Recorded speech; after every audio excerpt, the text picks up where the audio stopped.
भाई साहब मुसलमान से इतने दिक्कत नहीं देश में है जितनी दिक्कत ही ना परसा उठाओ फिरें। एक संत के लिए परसा जरूरी थोड़ा, ये माड़ा जरूरी है।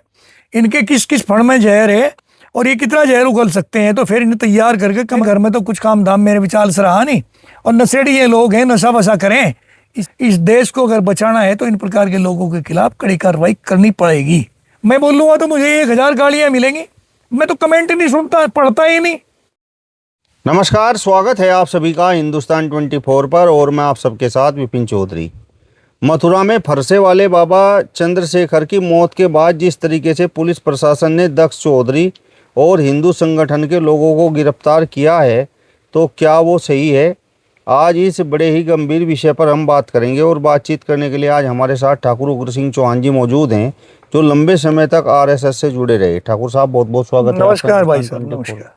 सबसे पहले तो मैं आपसे यही जानना चाहता हूं कि फरसे वाले बाबा चंद्रशेखर की जिस तरीके से मौत हुई है और हिंदू संगठनों ने प्रचार किया कि उनकी हत्या हुई है, तो इस प्रचार के पीछे मकसद क्या था हिंदू संगठनों का? भावनाएं भड़काना, हिंदुओं की भावनाओं को भड़काना। जो लोग बाग उतना दिमाग नहीं रखते कि है क्या, हो क्या रहा है, उनकी भावनाओं को भड़का के देश में आग लगाने के अलावा तो कुछ है नहीं। विपिन भाई, जब कानून है, संविधान है, संविधान में कानून है, अलग अलग विभाग हैं, उनका अधिकार है जांच करने का। पुलिस डिपार्टमेंट उसकी जांच कर रहा। उन्होंने क्लीन चिट दे दी कि महात्मा की हत्या, परसे वाले बाबा की जो हत्या है वो करी नहीं गई, वो एक्सीडेंटल है। यानी ट्रक चढ़ा और उसमें ट्रक में भी गायों को कोई अवशेष नहीं है। तो हमें यकीन तो कर लेना चाहिए ना। जिस संगठन में, यानी संगठन से मेरा मतलब जिस विभाग में, पुलिस में आपके 90 क्या 95% हिंदू हो, क्या वे सारे के सारे गौ हत्यारे हैं? वो भी तो, उन्हें भी तो गायों से मोहब्बत होगी, उनके अंदर भी कुछ भावनाएं होंगी। लगा के सिपाही सर एसपी तक जब ये कह रहा कि नहीं ये मारा नहीं मरा, तो फिर भी आप एक जिहाद छेड़े बैठे हो कि नहीं मारा, तो ये तो गलत है। मतलब मुसलमान को कटघरे में खड़ा करना था, है ही सारी राजनीति मुसलमान पे। इस देश को अगर बचाना तो मैं तो ये कहूँगी भाई, इनका ये मुसलमानों को कैसे इनसे कैसे छुटकारा मिले। जब तक ये मुसलमान रहेगा भारत में, अगर ये भारत से बाहर भी चले गए तो फिर ये विदेश के मुसलमानों को उठा लेंगे। इन्हें तो ठाना यही काम है। घर में तो कुछ काम धाम मेरे विचार से रहा नहीं। और नशेड़ी ये लोग हैं, नशा वशा करें, इसी काम के पीछे पड़े हुए हैं। अगर इन्हें ये बहुत शौक है गायों का, तो गौशालाओं को देख लेना। गौशाला में जो गायों की दुर्गति हो रही है, वे जीते जी अनाथ आश्रम में आंसू बहा रही है, करुण क्रंदन हो रहा है उनका। एक बार उसे भी जाके देख लें। दक्ष चौधरी के बारे में आप क्या कहेंगे जिस तरीके से उनकी गिरफ्तारी हुई है? इसकी तो पहले भी हुई गिरफ्तारी। मैं तो देखा है, एक लंबी सी दाढ़ी वाला, लंबे लंबे से बाढ़, सलीके से कोई बोलना नहीं, सलीके से चलना नहीं, इस प्रकार का कोई आदमी है जो वीडियो में दिखता रहे। अक्सर 2-4 बार देखा।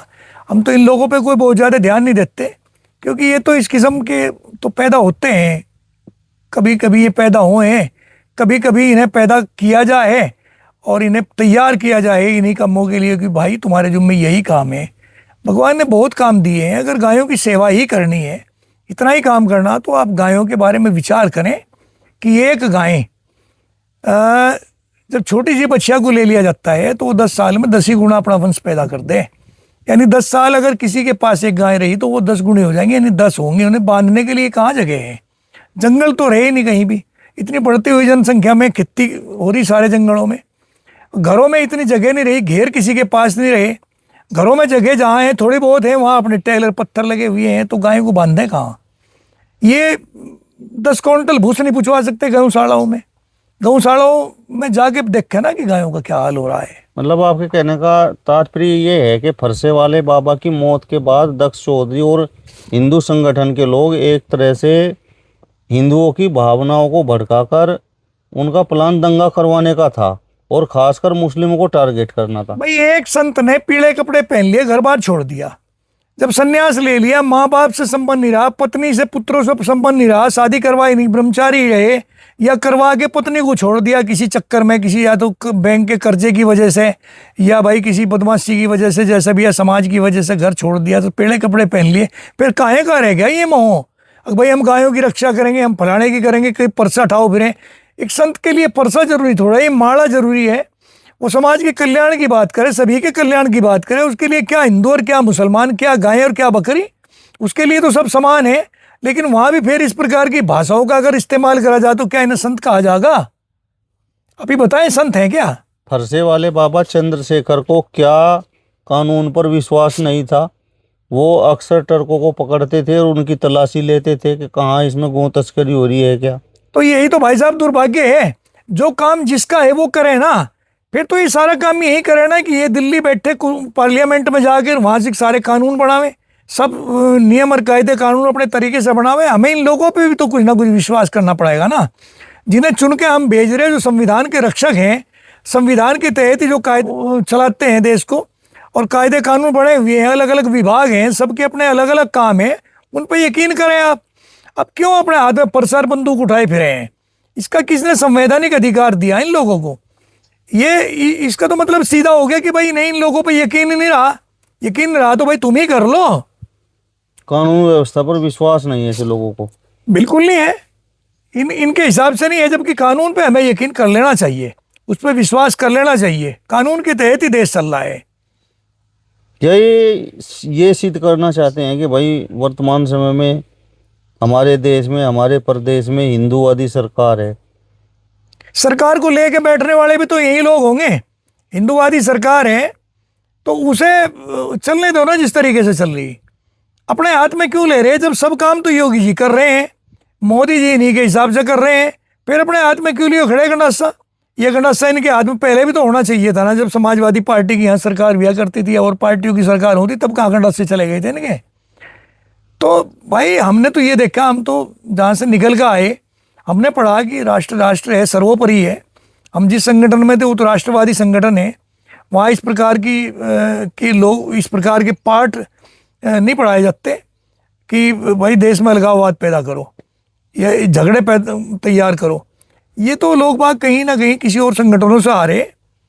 ये देश के लिए शुभ नहीं है, अच्छा नहीं है, संकेत गलत है। जो हो रहा है ये शुभ नहीं हो रहा। ईद के दिन इस तरीके का काम हुआ? हाँ, ईद के दिन इस तरह का काम हुई, जगह जगह हुई है, लेकिन सरकार की चौकसी भी रही, काफ़ी मजबूती से सरकार ने उसका विरोध भी किया है। पुलिस जगह जगह रही। और भाई ये लोग तो ये कर रहे हैं, और हमने तो ये देखा कि हमारे यहीं आसपास कल ईद ही थी, हमें तो कहीं इतना समय नहीं मिला कि हमने अपने घर की चाय पी हो। मतलब इतने नोते, इतने लोगों के फ़ोन आए। और कई जगह तो हम गए, गांव चौसाना है, चौसाने में इरशाद प्रधान जी हैं, इरशाद प्रधान जी के लड़के मुबारक ने एक प्रोग्राम कर रखा था 2500 लोगों का। 2500 लोगों की खाने पीने की, चाय की व्यवस्था कर रखी थी, और उनके बीच में उसने बड़े सौहार्द के तरीके से अपना वो जश्न बनाया ईद का। तो वहाँ तो हम सब हिंदू, वहाँ ना कोई हिंदू था ना मुसलमान था, हम भी उसी में थे। कितने प्यार से, कितनी मोहब्बत से इस त्यौहार को मनाया गया। और भाई ये लोग बाग कहीं कहीं जहाँ होना है करवाया जहाँ, तो मैं तो जहाँ जिस क्षेत्र में हूँ, और आप भी विपिन भाई, हमें तो नहीं लगता कहीं यहाँ ऐसा कुछ है। ना आपने महसूस किया होगा ना मैंने किया होगा। झगड़े जरूर हो, होली पे झगड़े हो तो हिंदू के हिंदू के साथ हो। दक्ष चौधरी जैसे लोग क्या करना चाहते हैं? क्या वास्तव में ये हिंदुत्ववादी हैं? हिंदुत्व का चेहरा वास्तव में इन लोगों ने बड़ा किया है और हिंदू समाज के लोग इन लोगों पर गर्व महसूस करते होंगे? नहीं, कौन कर रहा गर्व महसूस? मैं भी तो हिंदू हूँ और आप भी हिंदू हैं। कहाँ महसूस कर रहे? कोई वही उन्मादी लोग बाग हैं। आजकल पढ़ना लिखना तो रहा नहीं, कलम इनके हाथ में नहीं रही, कोई इनके पास कोई ऐसा टैलेंट नहीं है। अब जब टैलेंट ना हो और आदमी में बुद्धि ना हो, फिर तो इसी प्रकार की बात होगी। उन्मादी लोग बाग हैं, नशेड़ी से लगे। मुझे तो ऐसा ही कुछ हो रहा है, इसके अलावा तो कहीं कुछ लग नहीं रहा। अब जब ये वीडियो लोगों के बीच पहुंचेगी और आपका ये बयान वायरल होगा तो कुछ लोग आपको भी बोलेंगे कि आप कलमा पढ़ लीजिए। नहीं, मैं तो कलमा, देखिए मैं तो प्योर हिंदू हूँ, संगी हूँ। मैं तो कलमा नहीं, बहुत सारी चीज़ कुरान की पढ़ी है, मैं तो बाइबल भी पढ़ी है, मैं अपने ग्रंथ भी पढ़े हैं। मैं उनका पंडित नहीं हूँ कि भाई मैं उनका प्रकांड पंडित हूँ, लेकिन मैंने पढ़ा है। जितना मुझे ज्ञान अर्जित कर लेना चाहिए था उतना मैंने पढ़ा है। धर्म कहीं कोई बुरा नहीं है, धर्म के अनुयायी बुरे हो सकते हैं। मैं तो भाई, मैं तो गीता को को पढ़ा और गीता को एक बार हिंदी में काव्य में ट्रांसलेट कर दिया था, 18 के 18 अध्यायों को किया था। तो मुझे तो कहेंगे लोग बात, कहें देखिए जो बोलेगा वो सुनेगा। अगर हम चुप रहें, इस प्रकार के लोगों की बात को फॉलो करते रहें तो हम बढ़िया हैं। और अगर हम बोल रहे, हम कह रहे हैं कि भाई देश देश है, समाज समाज है, इसे बसने दो, बचने दो, आपस में भाईचारा ही काम आएगा। सत्य की हमेशा जीत हो, ये तो धर्मस्ततो जय।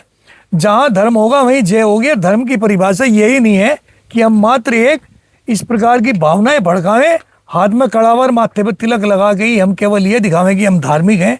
धर्म की परिभाषा तो भाई साहब ये भी है कि हम मेरे पास बैठे सौहार्दपूर्ण तरीके से बात कर रही है, ये भी धर्म है। माँ बाप की सेवा भी धर्म है, अतिथि सत्कार भी धर्म है, जीवों की रक्षा भी धर्म है। जीवों में गाय गाय नहीं है, चिड़िया कबूतर मुर्गा और मछली ये भी जीव हैं। उसमें रिश्ते जो हैं, जो समाज में जो रिश्ते नाते परंपराएं रीति रिवाज जो हैं, जो भी काम ठीक हो सकता होगा वही धर्म है। जो ठीक के खिलाफ होगा, जहाँ ये लगता होगा कि कोई आदमी बुराई करेगा, वो अधर्म है। तो धर्म की परिभाषा है कि यही तो नहीं है मैं एक किसान हूँ, सुबह से शाम तक अपने खेत में काम करूँ, ये मेरा धर्म है। और मैं पढ़ा लिखा हुआ ऐसा भी नहीं, पोस्ट ग्रेजुएट हूँ और लॉ की भी जानकारी है, उसकी भी शिक्षा प्राप्त करी, और उसके बावजूद भी मैं अपने खेत में काम कर रहा है क्योंकि ये पैतृक संपत्ति है, मेरे बड़ों की दी हुई है। मैं इसे दूसरे को ना देकर खुद अपने आप करूं। मेरे पास नौकर भी है खेत में काम करने वाला, उसके बावजूद भी मैं अपने खेत के काम बहुत सारे, जैसे दवाई छिड़कना, खाद डालना, वो स्वयं करूँ, इस वजह से कि नौकर को कहीं तकलीफ ना हो जाए। ये भी मेरा धर्म है। धर्म केवल गाय गाय को आप टारगेट करके धर्म मान रहे हो तो फिर आप मोदी जी के साथ लड़ो ना, अब योगी जी के साथ लड़ो ना। वहाँ बैठो ना कि इसे गाय को राष्ट्रमाता का दर्जा दो, इसे राष्ट्रीय प्राणी घोषित करो, वो नहीं करेंगे कुछ और। दक्ष चौधरी जैसे लोग पकड़े जाते हैं, पुलिस उन्हें गिरफ्तार करती है, जेल जाते हैं, फिर छूट कर आ जाते हैं, फिर अपने उसी काम पर लग जाते हैं और हिंदुत्व के नाम पर फिर वही नफरत फैलाने का काम करते हैं। तो आपको नहीं लगता कि इन लोगों के खिलाफ सख्त कार्रवाई होनी चाहिए? मैं आपको एक बार नहीं अनेकों बार ये बात कही कि इस प्रकार के लोग तैयार किए जाते हैं, ये एक दक्ष की बात ही नहीं है। तो बहुत सारे लोग बाग हैं अभी, जैसा मैं किन किन के नाम लूँ तो और भद्दा सा लगेगा, इनके नाम भी अच्छे नहीं है लोगों के।